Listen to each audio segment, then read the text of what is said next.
Egala hajatawa RDC Buvuma mama sanyuse nnyo okulaba kulika amayengo we bali kutuuka tulimange tweyanziza okutukiza okubeera ewuwo tweyanzege tulina omulangira Haji Ahmed Kateregga musaa baba ekifaananyi kisejoba katono baba sejoba mutwe nga buyingidde kutamamu La ilaha illallah. Amina, amina, amina, amina.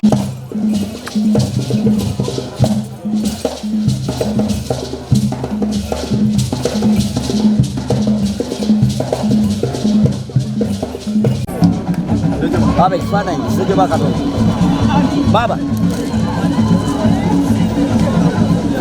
sejoba mutwe nga buyingidde kutamamu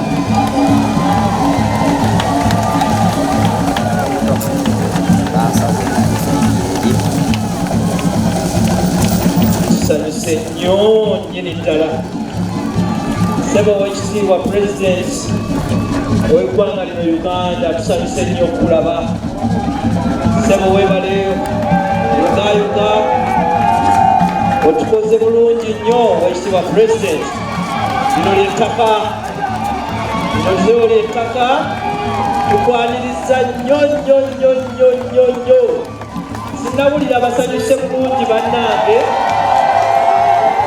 endulu siziwulira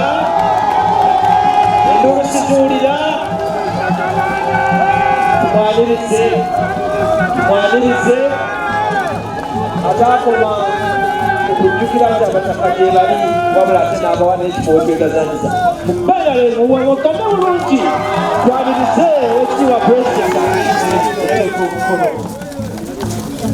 kipande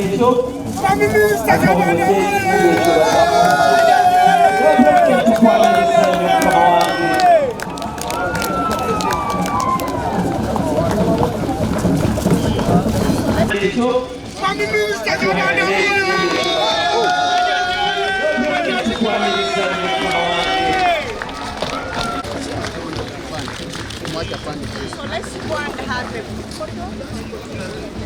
Step back, guys. Step back. Step behind. Step back. Step back, guys. Step back. Step back. Step back.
Bagambe bakisembulemu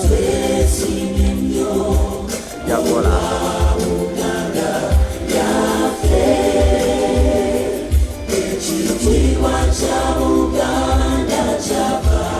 abasajja bano abataka ba Buganda n'abazzukulu ba Buganda balimanya nti Yoweri Kaguta Museveni Jenerali Ssaabalwanyi kakate tumugaseeko eddala Sedduke.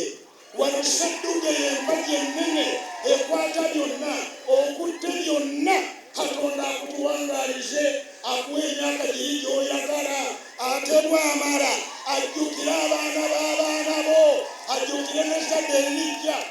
Tusabye Katonda akujjukire mu January w'omwaka 2026 addire abantu abataagasa Buganda abatayamba Baganda abagobere wala bafenga bazunga batambulenga tebalina gye balaga ababaagala nga babakyawe. Ekitabo ky'Abafiripi essula esooka ly'ekumi-n'omukaaga lugamba eyatandika omulimu omulungi agenda gumaliriza. Ssebo tukwebazizza nnyo abataka bwe bakukyalira n'osuubiza ettaka n'oligula. Katukulopere waliwo abagamba nti tosobola kugulira bataka. Era waliwo n'abatazze wano bagambye nti tosobola kulinnya wano. Katusekamu ku lwekyo otuyozayozezza emyoyo Katonda akutukolera ebyekisa. Tukusabidde yatandika omulimu mulungi ogw'okununula eggwanga lino n'onunula Buganda onunudde abataka. Soboka nkusabire essaala endala abataka bano bwe balimba ku bigere n'obupikipiki bwe batambulirako n'okutambula obubi ne batuulako mu mmotoka ezaddala nga bali mu kizimbe ky'ogenda okuzimba ekyaddala ku ttaka lye eryaddala. Katonda ajjukire n'abazzukulu b'abazzukulu bo nga bwe yagamba Ibulayimu nti nzijukidde. Katonda ajjukira abantu bonna ne baddamu nti amiina ennene nnyo. Mukama mulungi. Sabo Excellency amanya gange banta Pastor Evans Mayambala. Sabo nkujjukiza ngamba wano watuuka wewagulira abataka nti ettaka lyaffe eryebakka olitulinunulira. Sabo nkulopera abava mu State House nga balina emmundu n'amajambiya bali ku lusozi bakka gye walwanira ettaka baagala litwala. Batutiisa nnyo batukola bubi balina emmundu n'ebijambiya tuli bakola tutya ffe abankuseera. Naye sebo nkusabidde Katonda kubanga gw'ensonga ozigonjoola n'eno onoozigonjoola ng'eno bw'ogigonjodde ekitiibwa kijje Katonda ow'omukulu. Amiina. Asemerera okugule.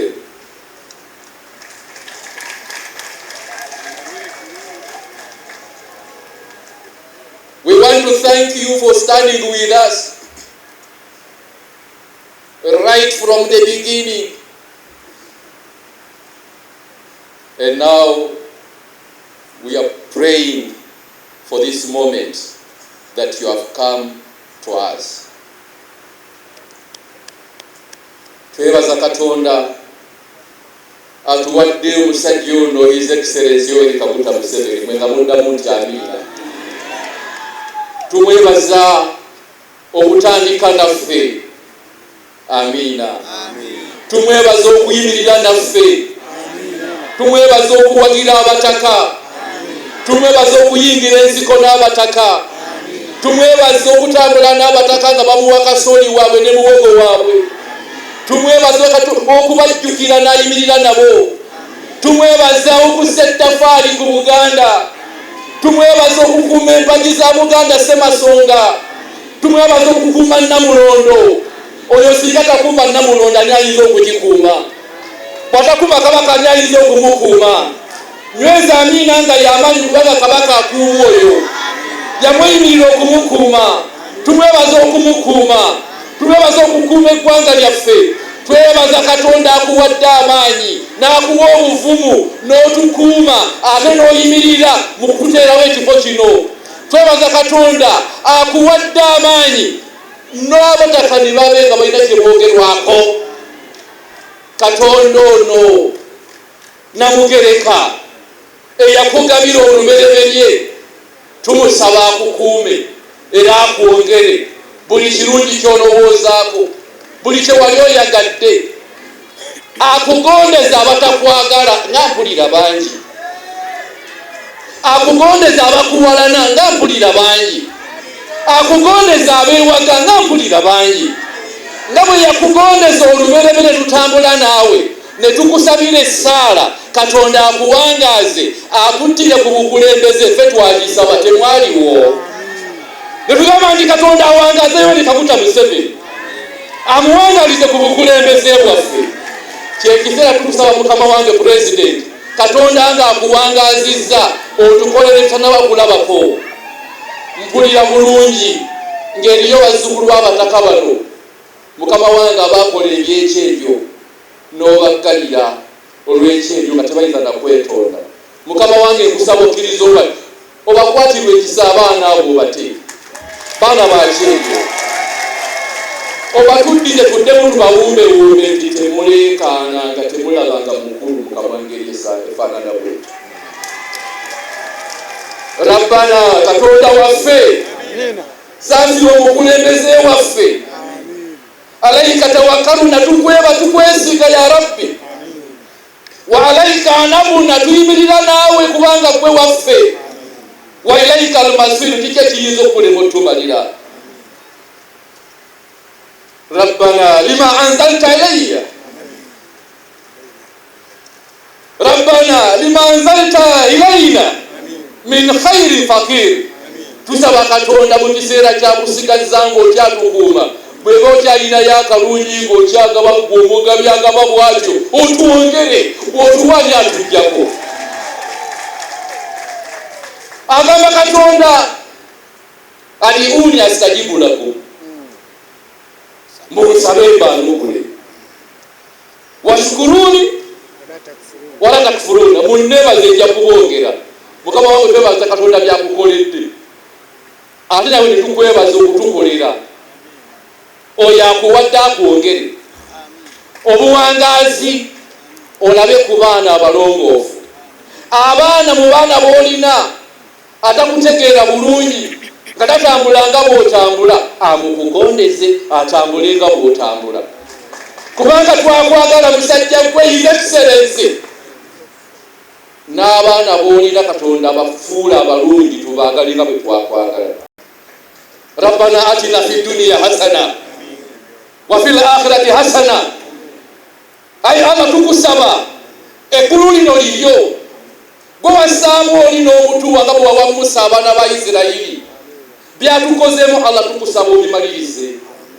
Ayi Allah tukusaba otutaase eggwanga lyaffe lyolekedde embeera gye tuwulira buli muntu. Ayi Allah tukusaba totuzza mu gye twava, totuzza mu nnaku gye twava, totuzza mu bwavu gye tuvudde. Omusajja atukutteko n'atuwa PDM n'atusitula ate otuzzeeyo watwalire bwe tuyina. Rabbana atina fi dunya hasana wa fil akhirati hasana. Rabbana alayka tawakkalna wa alayka nabuna wa ilayka al-masir. Allahumma jammilna bil afiya wa salama wa haqiqina bit taqwa wal istiqama wa ayyidina min mujibati nadama fil ahwalina wa amwalina innaka sami'ud du'a. Omusajja oyo muwangaazi tumulabeko ng'awummudde lwaki tulanga ali mirembe nga tewali amukankanya mu kiseera ng'asiimye. Rabbana mwongere ebirungi n'abaana bamulongooseze ate naye omulongooseze enkomerero ye abeere mulungi mulungi mulungi mulungi mulungi mulungi mulungi. Twagala okwebaza Oweekitiibwa Pulezidenti naye nga ye Pastor Evans Mayamba okulembeza abamuzadde kuba abo bantu be. Semutweyanziza Pulezidenti okuba omukakkamu ate omwetoowaze n'okkiriza ekifaananyi wakulembedde ekyalo kino ebbanga lino. Nsaba ontululemu mu mbeera gye nnimu si ya mulembe. Sebo taata neyanziza neyanzeegi bulungi.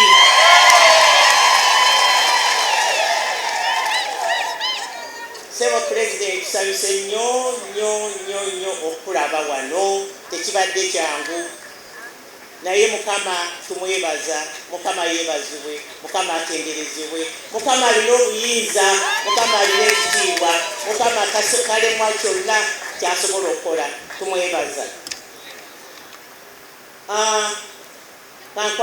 kankwanjulire abagenyi abakulu okuba nti oli wano ekyo kintu kikulu nnyo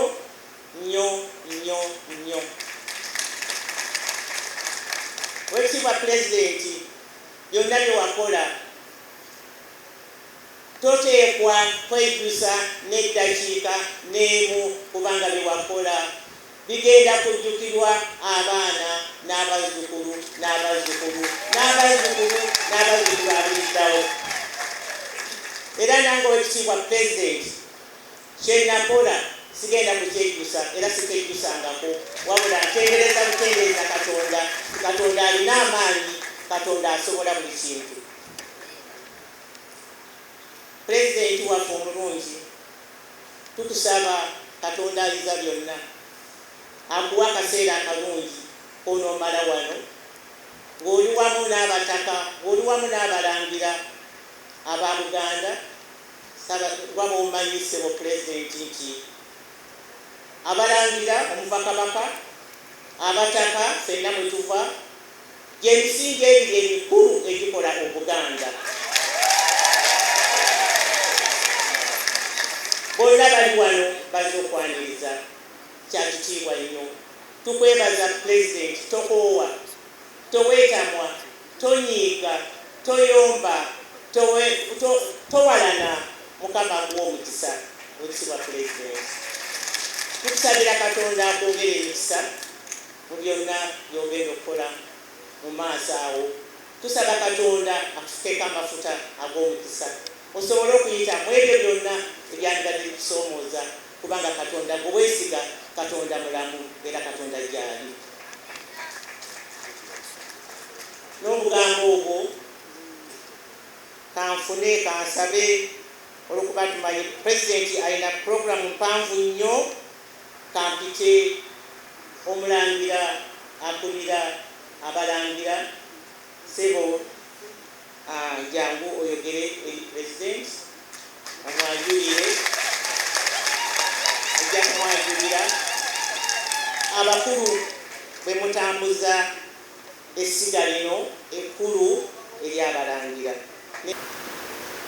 ebigambo byonna tuyinza okubifunza mu kigambo kimu weebale okulaga Obuganda omukwano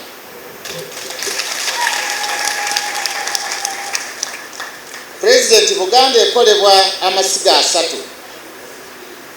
ng'essiga ebbereberere ery'abalangira essiga eryokubiri be bataka essiga eryokusatu be baweereza abalina okuweereza ebitongole ebyo ebibiri nsaba nkutegeeze Pulezidenti nti abataka ne bazzukulu baabwe we bali wano nsaba nkutegeeze Pulezidenti nti abakulira olulyo olulangira n'abazzukulu mu lulyo olulangira ne bannaalinnya abakulira amasiro mu Buganda era nga be bagabeeramu we bali wano mu bufunze Pulezidenti Obuganda buweddeyo tuli basanyufu nnyo olw'olunaku luno olw'ebyafaayo olwa Pulezidenti waffe omulungi w'ebyafaayo si gw'osoose okukulembera Uganda naye gw'osoose okukola ebyamagero ebikolebwa kati ensinga ebiraba weebale nnyo weebale nnyo n'otusuubiza ebintu bino Oweekitiibwa Pulezidenti waliwo omulangira Dr. Joseph Kateregga Muteesa wamusuubiza okumuteeka mu kitongole kye eky'ebyobulamu ng'ali wansi wa Dr. Okiya. Waliwo omulangira Frederick Walugembe ono walagira atwalibwe mu kitongole ekya ICT kuba yali yasoma computer n'okumuyambako asome masters e China. Waliwo Omulangira Simbwa ow'ekitiibwa tunasanyuka nnyo ebisuubizo ebyo nga bituukiriziddwa. Ow'ekitiibwa nali nawe mu kifaananyi ewa Kiso ng'osisinkana abakulembeze ng'atwala amasiro mangi agali mu Wakiso agali mu mbeera embi nga twandisabye ku buyambi ku masiro gano aga Ssekabaka Kagulu Emmende, Ssekabaka Chwa Nabakka ye mwana wa Kintu, Ssekabaka Mulonde Emmende, Ssekabaka Ssekamaanya ono yazaala Kateregga ne Ssekabaka Mawanda ewa Kiso mu Busiro. Amasiro gano twandisabye omukono gwo omugabi okutuyambako okugaddaabiriza n'okugazimba nga n'ekiggala mwali omukulu w'ekika ky'Envuma. Naye ssebo waliwo n'Omutaka Kasujja Kyesimba omukulu w'ekika ky'Engeye, n'Omutaka Muteesaasira omukulu w'ekika ky'Engo, n'Omutaka Walusimbi Mbirozankya omukulu w'ekika ky'Effumbe, n'Omutaka Luumwa omukulu w'ekika ky'Endiga, Omutaka Nakigoye omukulu w'ekika ky'Ekinyomo, Omutaka Muyige omukulu w'ekika ky'Ekkobe, Omutaka Mutasingwa omukulu w'ekika ky'Embwa, Omutaka Mukalo omukulu w'ekika ky'Enjovu, Omutaka Wooyo omukulu w'ekika ky'Amazzi g'Ekisasi, Omutaka Kyeyune omukulu w'ekika ky'Ennyonyi Nakinsige, Omutaka Jabwongwa omukulu w'ekika ky'Ennyonyi Namuŋŋoona. Obusolya balina essanyu lingi nnyo okubeerako wano naawe mu kifo kino eky'ebyafaayo. Anti ssebo okuva mu mwaka gwa 1900 tewabangawo ekiseera abataka lwe baali bafunye ettaka okujjako ejjo ly'abalamu luno lwe wakkiriza okubagulira ettaka lino. Pulezidenti ettaka lino waligula ssente nnyingi, obuwumbi 9 n'obukadde 7, yiika 2 n'obutundutundu 2. Naye newankubadde wabigula ssente nnyingi, ffe kyetwafuna tetukigeraageranya mu muwendo gwa ssente, kisukka omuwendo gwaki gw'ensimbi. Naye ssebo nga bw'okimanyi nti enkola y'abafuzi b'amatwale yataataaganya nnyo obutaka bwaffe okuviira ddala mu mwaka gw'olwenda n'okutuuka olwaleero obutaka ffe bukyataataagana. Obutaka ffe obumu bwakubwa mu mayiro za Kabaka era bukyaliyo. Obutaka ffe obulala bwakubwa mu mayiro z'abaami era baabutwala. Obwasigalawo bwawandiisibwa mu bwannannyini obw'abantu obuntu babutunze ne babumalawo. So n'olwekyo President ffe okufuna ekifo ekifaanana bwe kiti wano kikubagizo ky'amaanyi nnyo gye tuli, kubanga ensonga y'ettaka mu Buganda osanga yasinga kunyiga bataka. Naye President tusaana ffenna tujjukire nti abafuzi b'amatwale ffenna tebaatuyisa bulungi. Naye waliwo bannaffe abalowooza nti osanga balina ekirungi kye baafunamu ekyo. Bwe tugezaako okugamba nti tugezeeko okulongoosa kino tebakifuna, naye ate tetukitwala wala nnyo era tetulowooza nti kipya. Kubanga Pulezidenti abaddugavu mu Amerika bwe baali balwanirira okufuna eddembe lyabwe baalimu ebitundu 2.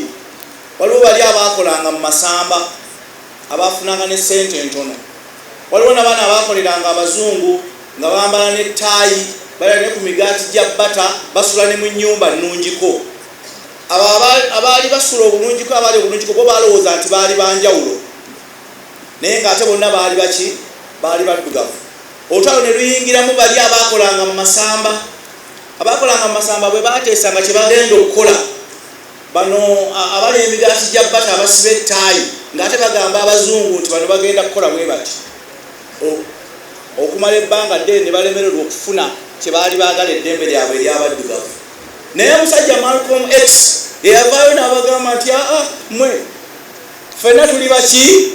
Baddugavu. Ffenna tulina ekizibu kiki? Kyekimu, twegatte tulwanirire ki eddembe lyaffe wano mu Buganda ssebo ekyo kyekibulawo naye nga bw'otuddeawo ssebo oli mulwanyi ensonga eyo ndowooza nti osobola ogituyambako tulinamu okusomozebwa okutono ekisooka ensimbi okuyimirizaawo abakugu abatuyambako newankubadde tulina emikago n'abantu abo n'abakugu abalala naye ensawo yaffe temala naddala bwekituuka mu kulambula ennimiro ne mu kunoonyereza tulina okwolesebwako mu maaso owekitiibwa president ku kizimbe kuno lwattamu twagala tuteekeko ekifo nga kikola bya kunoonyereza byokka mu byobulimi oba ne mu sayansi tugezeeko okuyamba abantu baffe okulaba nti waliwo ebintu bingi babigula okuva ebweru naye ngaate wano biyinza okukola ki biyinza okukolebwa era tulina okumatira nti ekifo ekyo tujja kukiteekako era kijja kukola sabo tulina ekizibu ky'entambula okugenda mu bazzukulu Buganda nnene bwogerageranya so tuba twetaaga entambula nga ya muzinzi waliwo nekyetuzudde mu bazzukulu nti tewali nkola ebayamba kutereka amakungula gafa nnyo ne bamaliriza nga tebafunye kimala ng'omutindo gw'amakungula gusse wansi abataka baagala okuyingira mu nsonga eyo balabe nga bayambako ku bazzukulu wekitiibwa president twalina ensonga endala ekwatagana n'okukyusa ebyapa by'embuga eno sebo tukwebaza president tuwakkiriza okusasulira omusolo gwa wano owulidde essaala ya pasita Mayambala ng'ayogera ku bawejjere kyandibadde kizibu abawejjere ngaffe okufuna ensimbi ez'omusolo ku kibuga okusasulira ekifo kino naye tukwebaza president nti sente ezo wazituwadde era twagala okutegeeza wano mu maaso go nti ebyapa ebitabaddeeko kakwakkulizo konna wekitiibwa minisita ow'ebyettaka abirina wano biwedde okukyusa era mweteefuteefu okubitukwasa olunaku lw'olwaleero sebo president twasaba okuteerewo emmeeza y'abataka mu maka g'obwa president tukwebaza okitiibwa president tukitegeddeko era tukifunye nti muzzukulu waffe gwe twakuweereza Henry Lutwama ebbaluwa emukakasa mu kifo ekyo yamaze okufuluma era agenda kutandika okukola sebo president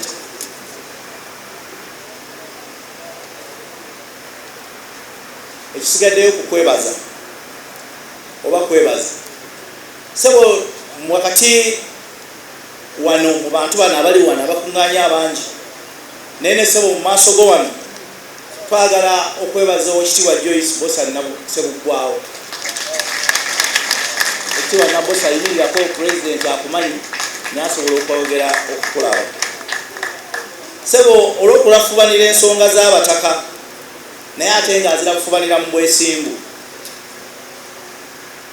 omulimu gwatukozeemu munene gwakatandika naye gulaze nti gusobola okubeera n'ebibala bingi nnyo sebo president omuntu bw'atyo ayamba okuzzaawo ekitiibwa ky'omutaka si wa bulijjo president abataka bafuna okusomozebwa kw'amaanyi abafuzi b'amakyalo bwe bajja wano kubanga abazungu bakimanya nti amaanyi wano mu Buganda ne mu nsi endala wano esitwetoludde ne Mwankole n'Ettoolo gaali mu bataka bano ne bakabaka baffe kyebakola ekyasooka kwe kunafuya kabaka ne bamuggyako ettaka ne baligabira abataali bannannyini lyo abataka nabo ne babaggyako ettaka naye ne babasuubiza nti baabawa ettaka abataka baagaana okukuba ettaka wadde baali bali bawadde kubanga bakimanya nti bagenda okugabana ensi kabaka nga taliiwo ate nga kabaka baali bamwagala nnyo naye ne bwe bagezaako okufuna ettaka oluvannyuma ku mirembe gya Ssekabaka Dawudi Chwa abaami abaaliwo mu kiseera ekyo n'abazungu abaaliwo baagaana abataka okukuba ettaka ne tumaliriza nga obutaka bwaffe tebuliiwo ne tumaliriza nga abataka baserebye era nga basse wansi nnyo abantu baffe balina okumanya wa omutaka gye yakoma naye sebo president tezaali na nsonga za ttaka zokka naye n'ensonga z'ebyenjigiriza ku baana b'abataka abazungu baabateekako akazito ne babalemesa okutwala abaana baabwe mu masomero ge baali bataddewo ag'abaami era nga bwe bakimanya abaana nga babagoba. Nze nina bazzukulu bange abaali balina abaana baabwe mu kiseera ekyo, abamu baali bakulu, omu yali mukulu wa kika, yalemererwa okutwala abaana be Buddo okutuusa lwe yategeeragana ne Martin Luther Nsibirwa yali katikkiro, abaana be abatwala e Buddo ng'ababe. Abazungu baali bakimanya nti abaana ba Yokaana Ssendagire baali bagenda kubagoba, era Martin Luther abaana abo yabatwalanga ng'ababe, abaana abo ne basoma. Abaana aba president bazzukulu b'omusajja oyo Dr. Kasirye yaliko medical superintendent w'Emulago, oyinza okuba tewamumanya, naye ba Andrew Kasirye obamanyi, ne ba Dani Kasirye akola mu World Bank obamanyi. Kitaabwe yasobola okugenda e Buddo nga Martin Luther amukwesenga omwana we, naye singa omwana wa Yokaana Ssendagire kubanga yali mwana wa muki wa mutaka. So okukkakkana kwaffe n'ekitiibwa kyaffe abazungu bakikolerera nnyo, naye tukwebaza president nti gwe mu mulembe guno abataka obalabi. Tulowooza nti olugenzo olutandise bwekitiibwa president lujja kuzzaawo ekitiibwa ky'omutaka, ate omutaka bwaddawo tobuusabuusa ne Buganda eba ekoze eki, eba ezzeewo. Tukwebaza ekitiibwa ennyo president leero olw'okutongoza omulimu gw'okuzimba ekizimbe Lwattamu ku mbuga yaffe wano, era tuddamu okukwebaza olw'okutambula n'ensi yaffe Buganda okuva lwe wajja mu bukulembeze. Tweyama okutambulira wamu naawe mu kutumbula ennono obuwangwa bwaffe n'enkulaakulana. Abambejja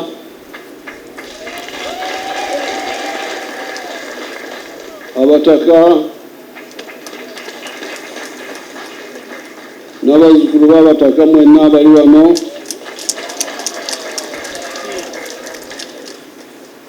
nga bwe mmanyi Oluganda mumanyi bulungi kubanga Oluganda lunyankole naye mwogera mu ngeri yammwe, naye ku lw'okwagala okunyonyala kanyogere Luzungu wabe wakyusa, amanyi okukyusa obulungi. I'm very happy to be here. Ndi musanyufu nnyo okubeera wano on this function of the Bataka and the Balangira. Ku mukolo guno ogw'Abataka n'Abalangira. As you know, I am very much part of our system here. Nga bwe mumanyi ndi ekitundu ku nkola ya wano, embeera ya wano ey'obujjajja ey'obuwangwa n'ennono. Therefore, when I met my young brother Kabaka Mutebi, olwekyo bwe nasisinkana muto wange Kabaka Mutebi in London, 1981, mwaka gwa 1981, I had gone there on the way to Libya to get some support from Gaddafi.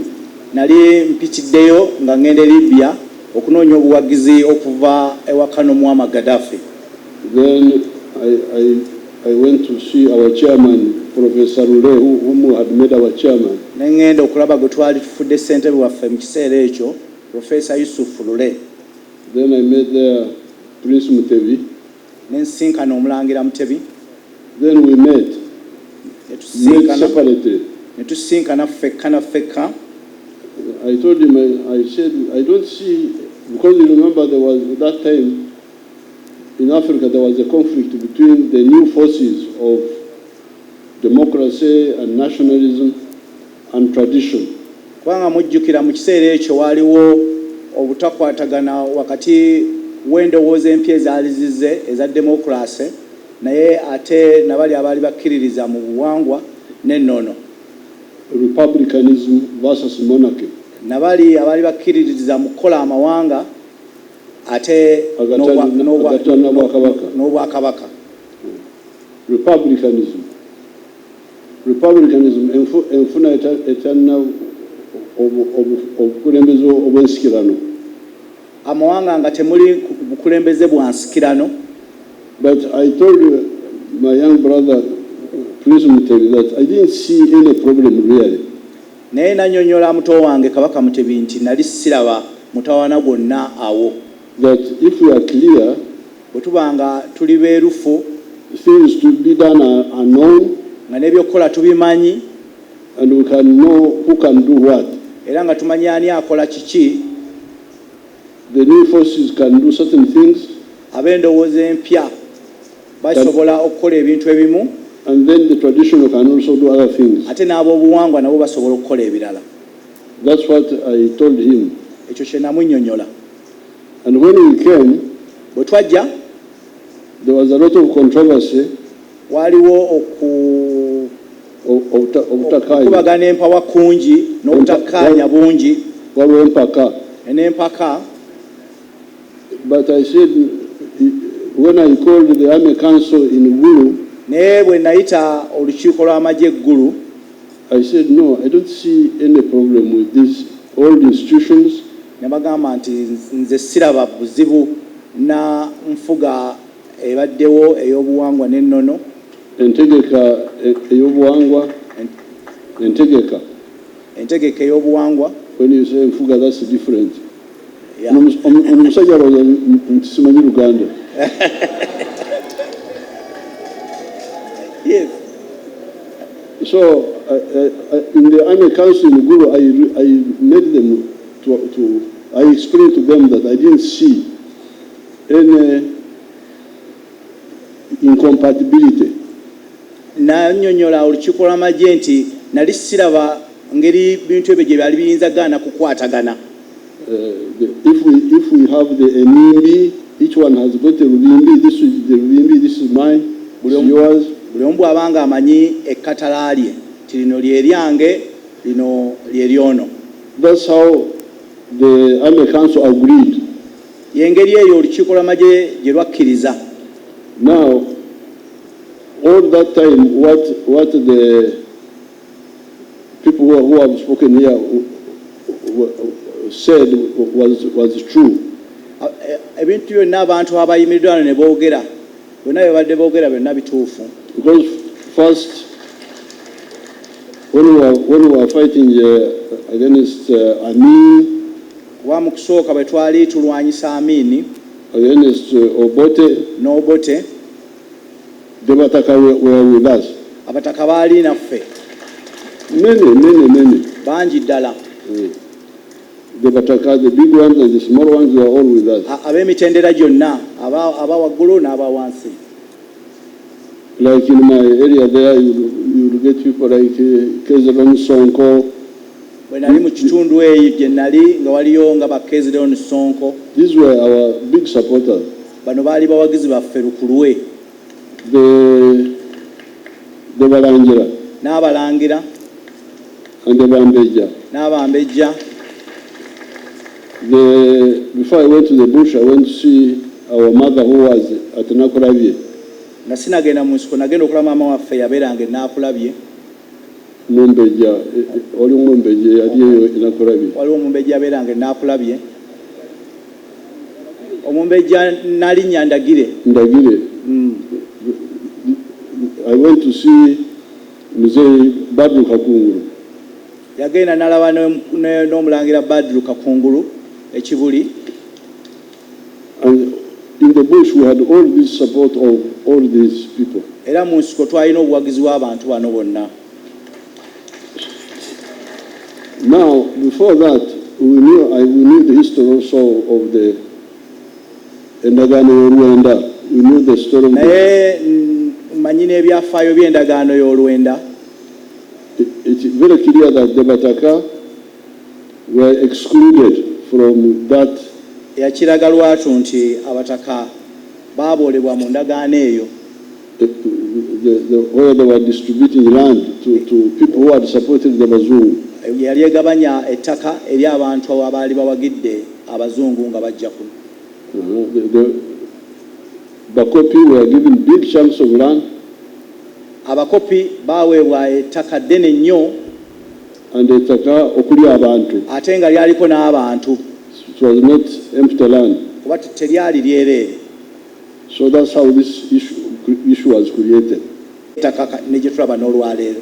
Now, In 1920, mu 1920 the Wataka had organized.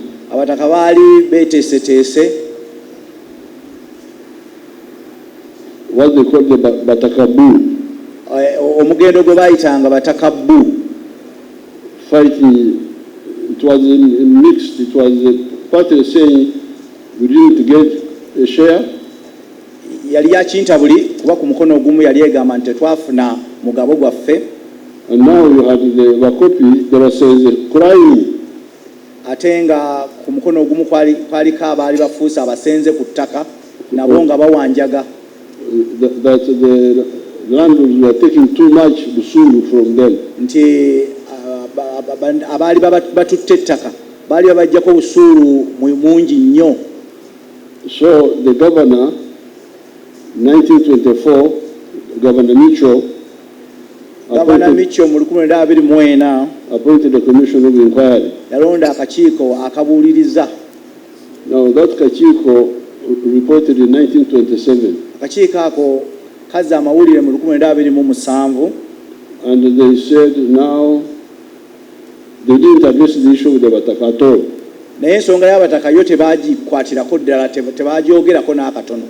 Instead they sort of relieved the Basenze. Naye baagezaako okukakkanya ku busuulu abasenze gwe baali basasula.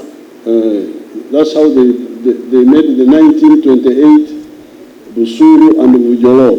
Awo olwava etteeka lye baakola mu 1928 erya busuulu n'envujjo. Which was saying, had two important parts. Eryali ligamba ebintu ebikulu bibiri. That the mine owners have no right to evict the Basenze without the permission of the governor. Ndi bannannyini mayiro baali tebalina buyinza. Baali bagiddwako obuyinza okusengula abasenze, okugoba abasenze nga tebafunye lukusa lwa gavana. That was Chayambako. Ekyo kyayambako ko. Then the other one was the obusulu bulina okubako ekikomo. Nti n'obusuulu bwali bulina okubeerako ekkomo. That's how 6 shillings started. Awo siringi 6 we zaatandikira.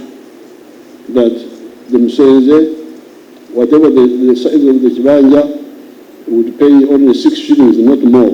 Nti omusenze yali nga tebatunulidde ku bunene bwa kibanja, omusenze yali asobola okusasula sente ezitasukka siringi 6.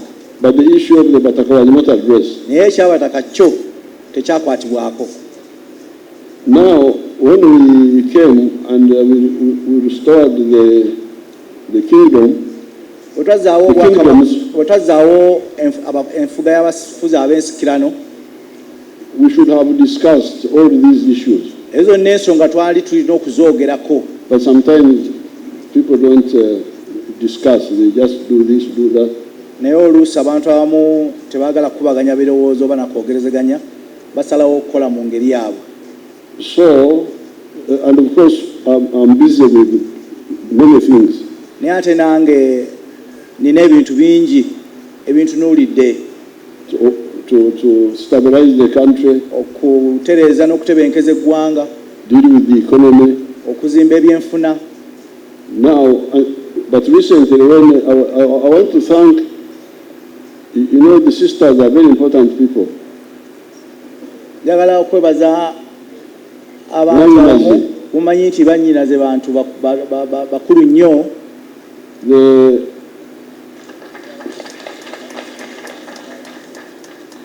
According to the Banyankole tradition, you must be very careful with the sister. Mu buwangwa bw'Abanyankole oteekwa okubeera nga weegendereza nnyo mwannyoko. Because if she has got a real grievance, kubanga bw'aba alina okwemulugunya okwannamaddala, which must be genuine, because also Msamba can turn against her if she kuba kulinanga ddala kwa bwesimbu, kubanga ate oluusi emisamba giyinza okumwefuulira. If she comes and says this should be like this, senga ajja n'akugamba nti kino kyandibadde bwe kiti, and when she's right, ate nga mutuufu, and you the brother you say no, ate gwe muganda we n'ogamba nti nedda, and she removes her, I don't know what the Baganda call it, omweko, the cloth she ties around her waist. N'afuna ekikubiro oba ekikooyi. Not the whole chikoyi. Like equivalent of a belt in a woman. N'akwata ewuzi ye yeesiba mu kiwato oba ekitambaala. Because men we use olukoba. Abaami tukozesa musipi. Musipi, okay. Now the equivalent of musipi for the girl. Ekyo kyenkanankana ng'omusipi eri omukyala oba omuwala. That's what the Abanyankole call it omweko. Abanankole kye bayita ekyo president kyagambye. And she hits something really. She hits. Nakuba omweko ogwo ku kintu. N'agukuba wansi oba ku kintu. You must listen to what she's saying. Oteekwa okuwuliriza kyagamba. If you don't, bw'otokikola, there will be trouble in the home. Wabeerawo emitawaana mu maka. Emisambo gyonna gigenda kwefuulira. So my sister came. Mwannyinaze oyo yajja and talked about the Bataka, whom of course I knew. N'ayogera ku nsonga z'Abataka naye ng'era nali mbamanyi bulungi. Omutaka Kibaale Nadduli. Omutaka Kibaale Nadduli. Is the one who worked with me very closely to when I was coordinating. Bwe twakolagana ffenna.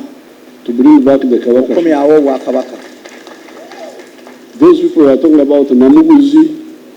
Boogedde wano ku Namuguzi. Those were my group. Abo bonna baali mu nkolagana gye twali tulina. Omutaka Keita. Omutaka Keita. That must be still alive. Ye akyaliwo. He was very much always with us. Naye yali nnyo nga tukolagana nnyo naye. So I understood that for sure in the tradition. Nakimanya nti mazima ddala mu buwangwa. You cannot do without the Bataka. Tosobola kubeerawo ng'Abataka tebaliiwo. It is the base of the tradition. Abo bwe balina omusingi gw'obuwangwa bwaffe. Gwe musingi gw'obuwangwa bwaffe. Whether you have kingdoms or you don't have. Oba olina obwakabaka oba tolina. Like in Karamoja. Nga mu Karamoja. There are no kings. Teri bakabaka. But the clan leaders are there. Naye abakulu b'ebika gye bali. So when you go there, bwe tugendayo, they are the ones we deal with. Bebo betukolagana nabo. Then you get a place like Ankole. N'ogenda mu Ankole. Where there were kings but they have not been restored. Ewaali bakabaka naye tebannaba kuzzibwawo. But the clans are there. Naye ebika gye ebiri. And they are operating. Era bitambula. And they are helping. Era biyamba. So in a place like Buganda here and Bunyoro where the kingdoms were restored. Naye wano nga mu Buganda ne Bunyoro bakabaka bwe bazzibwawo. For sure the clans are the base. Mu ngeri zonna ebika gwe musingi. And then you have the Balangira. N'obeera n'abalangira. Then as you said, you had the abaweereza, the employees. N'obeera n'abaweereza. So when Joyce told me about this, I didn't see any problem at all. Weekitiibwa Joyce bwe yambuulira ku nsonga eno saagirabamu mutawaana gwonna. And I knew the exclusion by the Europeans. Era nali mmanyi nti Abataka baali babooleddwa Abazungu okukuba enkokola. Okubakubira enkokola. Oba baali bakubiddwa Abazungu enkokola. Abazungu bakubamu. Abazungu baakuba Abataka olukokola. To be very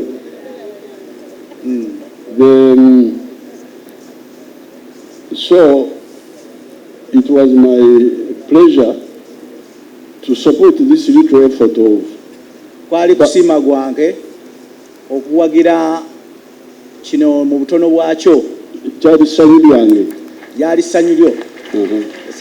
Ono omusajja ayogera bibye. So it was my pleasure to make that little contribution. Lyali ssanyu lyange okukola ekyo ekitono kye nakola on buying the land. Ekyokugula ettaka.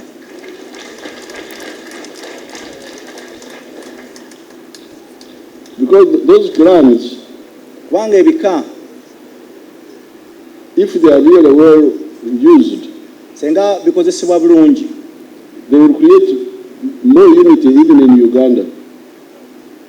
They will create more unity. Byandi sobodde okwongera okugatta abantu baffe mu Uganda. Because like you hear Katongole, kubanga nga bw'owulira nti Katongole, here in Buganda is the head of the ekika ky'ente. Wano mu Buganda yakulira ekika ky'ente. I had not followed that.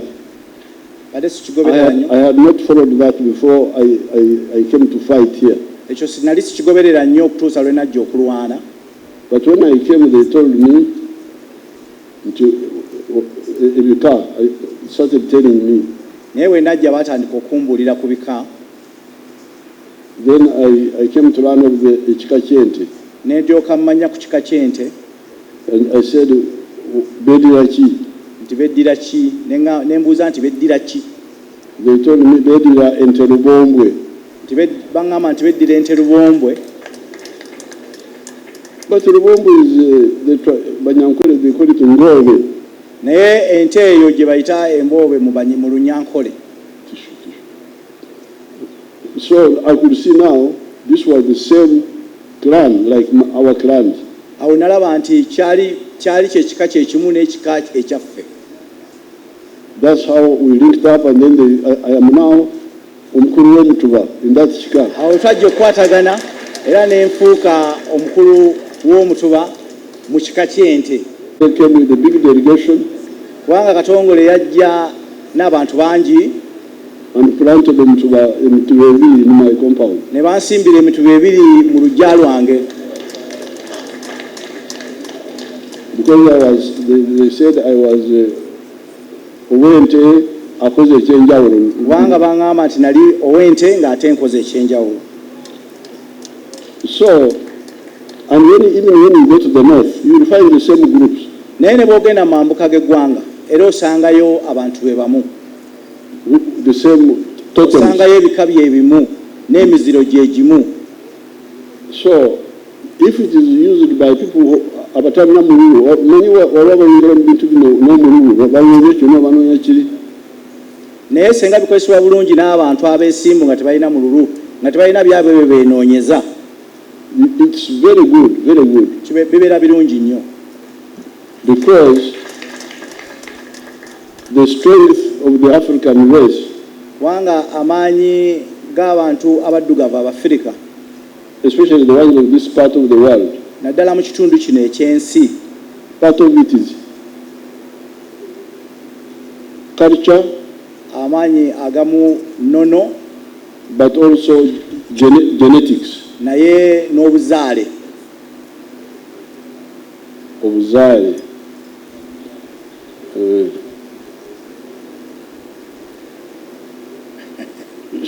Mbadde njagala Munyankole waliwo kye bakwita obunya. Omanye Abanyankole balina ebigambo bingi. Ekigambo kye bayita ensigo, Abaganda kye bayita ensigo, Abanyankole bo bakiyita embibo. Embibo, naye embibo is general. Naye waliwo ebika by'embibo bingi. Ensigo. Embibo z'ensujju tebaziyita nsigo mu Bunyankole. Ensigo would be general. Naye ensigo z'ensujju ate zirina erinnya lyazo. Ebiryo baziyita entetera. Ate ensigo z'ennyaanya tebaziyita nsigo. They don't use the general word of ensigo for the ensigo of ennyaanya. They call them Obunya. So, not allowed to marry somebody from your clan. Tokkirizibwa kuwasa muntu kuva mu kika kyo oba okufumbirwa omuntu mu kika kyo. You must go and cross and look for the other clans. Teeka okugenda n'onoonya omuntu ow'ekika ekirala. Now, this is biology now. It's not just culture. It is actually science. Naye ono kati abeera sayansi. Because there's what one uncle call obtembane. When you marry your close relatives, you can produce children with the defects. Senga abantu ab'omusaayi ogumu bafumbirugana oba ab'ekika ekimu musobola okuzaala abaana abalina ebizibu oba n'obulemu obw'enjawulo obukosefu oba obukosefu obw'enjawulo. Then they call it obtembane. Obtembane, inbreeding, what you translate in English. Inbreeding. Oba kye bayita okuzaalaganamu oba obuko. So, to have now, okay, we are there with the modern government, we are there doing modern things. Fewe tuline gavumenti era tukola ebintu bingi eby'omulembe, building bridges, building roads, entindo n'enguudo, trade, n'okusitusa ebyobusuubuzi. But who is preserving our genetics? Naye ani aliwo okukuuma obutonde bwaffe? Because it's not clear to others. Kubanga ekyo tekiri si abalala tebakitegeera bulungi. Because even the religion people, the reverends here, the sheikhs, kubanga ne bannaddiini when a girl and a boy come to get married, kubanga omuwala n'omulenzi bwe bajja nga baagala kufumbirigano, and they come and say, I'm in love with this one, if I don't marry I will die. Ne bagamba nti ono mwagala nnyo era bwe simuwasa nsobola okufa. Ate bwe mutunyako empulo okukankana.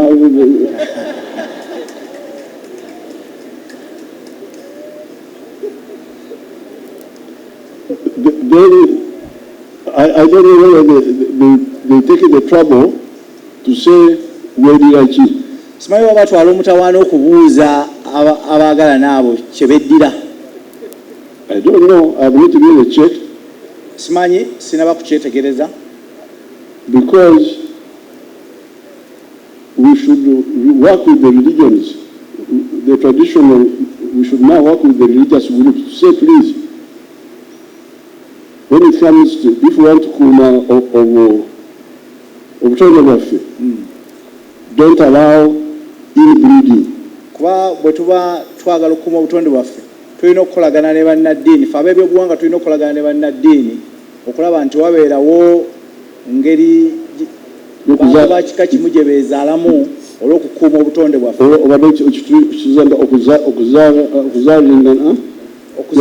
Okuzaalaganamu. So, who is now looking after that? Ekyo kati ani akitunulako? Okay, the government is looking after the roads, the electricity, the what, but that side. Gavumenti etunula ku nguudo, tunula ku masannyalaze, naye ekitundu ekyo ani akitunulako? The religious people are preparing us to go to heaven. Abannaddiini bo batuteekateeka kugenda mu ggulu. To go to Jannah. But is somebody looking at the other side? Naye ani atunuulidde oluuyi luli? Then we get the problem of the language. Netufuna obuzibu bw'ennimi. Who is following up the issue of the language? Ani agoberera ensonga ezikwatagana n'ennimi ze twogera? Because we are English, Swahili. Kubanga waliwo Oluzungu, waliwo Oluswahili. But who is focusing on the indigenous language? Naye ani atunuulidde ku nnimi zaffe ez'obuzaaliranwa? The foods. Oba emmere yaffe ey'obuwangwa eyannansangwa. So, where I didn't see any conflict, if we sit down properly without looking for the most efficient and the most useful way of organizing ourselves. Nze nali sirabawo obuzibu bwonna singa twali tusobola okufuna engeri gye tuyinza okukolaganamu esinga okubeera ennungi ku lw'abantu baffe. So therefore, I'm very happy to support the Bataka. Olwekyo nina essanyu lingi okuwagira kuba nti mpagira abataka. Kati wano mbalowezzaako kyokka okuloza nkwedita okuloza. Wano atulozezzaako obuloza. Now the other issue of building the house, 58 billion, we shall organize the money, 58 billion. Ekikwatagana okuzimba ennyumba obuwumbi 58 ensimbi zijja kunoonyezebwa. And also I will get the army engineering to come and do it. Era nja kulagira ab'ekitongole ky'amagye ekyobukugu okukola omulimu. It is true I have talked about it with the Batakan, the Barangira when they came. Twakyogerako Abataka n'Abalangira lwe twasisinkana. I thought they had followed it up. Nali ndowooza nti bakigoberedde. But we shall follow it up now. Thank you for inviting me. Naye tujja kukigoberera era mwebala okumpita. And then first of all the LC1 Aluwa. Bamumpere milioni 12 yagulire tukutuku. Chairman LC President amuwadde milioni 12 agule tukutuku.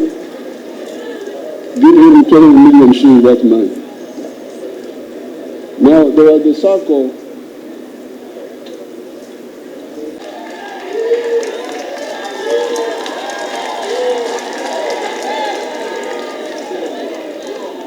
Now for they are the ones who are talking about the Echigango. Ababadde boogera ku Kigango. And land for avocados. N'ettaka ly'okulimirako avocado. So PPS, Narweso, Abarangira, Echigango, and land for avocados. I think this is where the Barangira.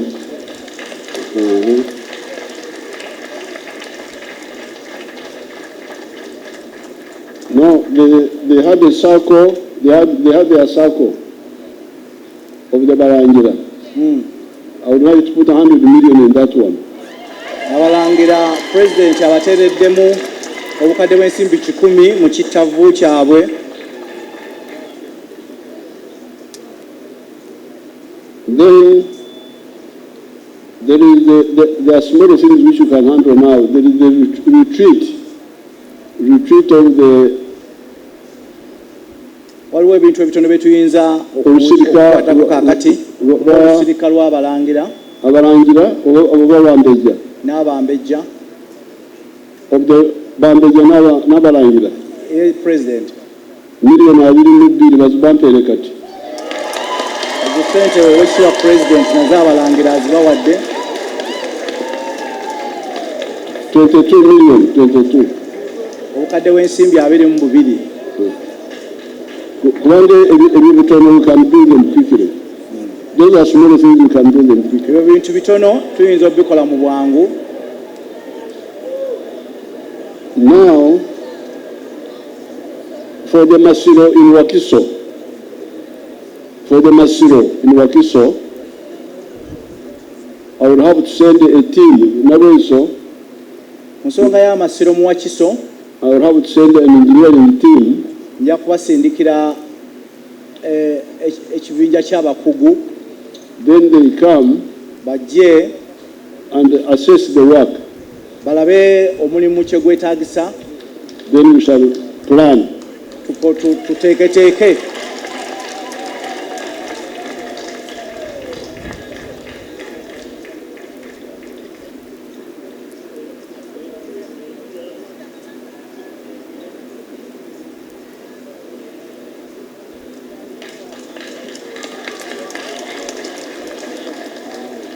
Thank you. Now you had in Naruso, they want to go to Chankwanzi. So let's organize for that also. Wanga nange nisewava naye nkola.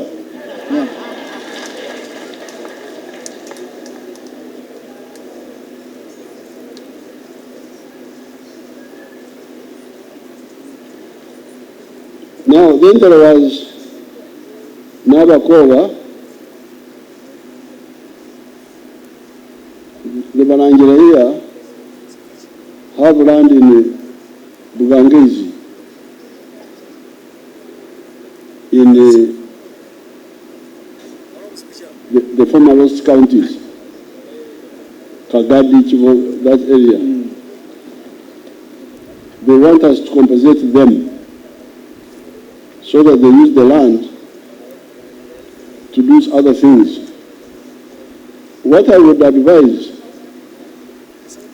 if you get compensation like that one, President yawabula nti senga mufuna okuliyirirwa mu ttaka eriri e Bugangazi, you could do something that will get income for the group continuously. mwandibadde mukola ekintu ekisobola okuvaamu ensimbi ez'olubeerera,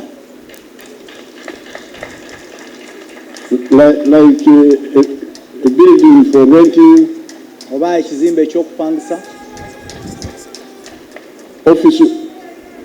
office block or something, oba okoleramu amakakkalabizo oba office, or a block of flats. oba ennyumba ez'emyaliro egiwera. But the good thing is that with that you don't need too much supervision. Ekirungi ekiri ku ekyo nti ekyo tekyetaaga kulabirira kw'amaanyi okukibeezaawo. It's not like a farming where you must be all the time. Tekulinga kulima omuntu w'alina okuba nga ebbanga lyonna waali. So you could look at that. That can give a base to the group. Muyinza okugeza kufunula ku ekyo kiyinza okubawa omusingi.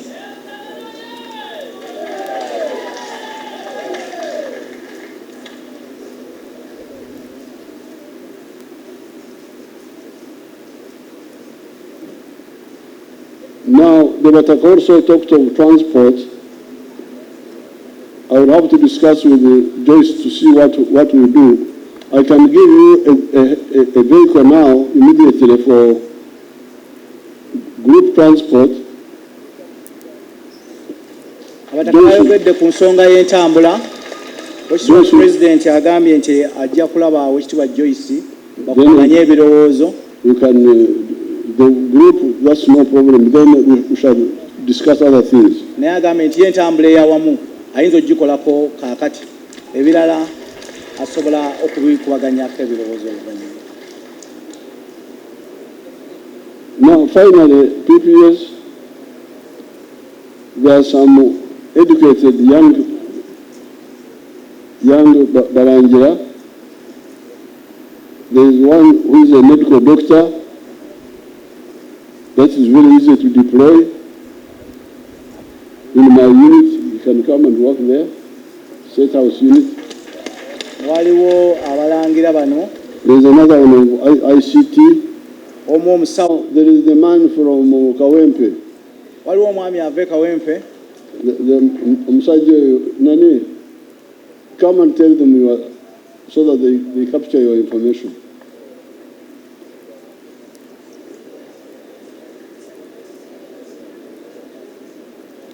So, thank you so much. I'm rushing to go to Kololo. Mwebalire ddala. Mba wano ŋŋenda ate Kololo. Waliwo ebyemizannyo. Ku nsonga y'ebyemizannyo. So, but I would like to have a group photograph with the Bataka.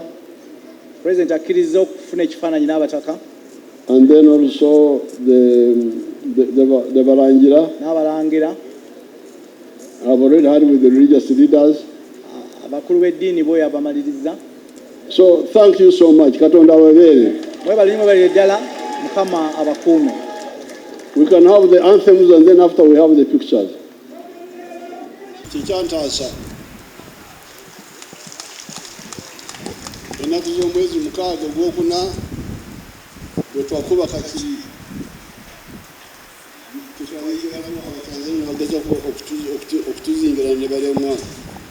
N'olwekyo omwanyinazi nalweso looya wange gwe bayita Rebecca Twine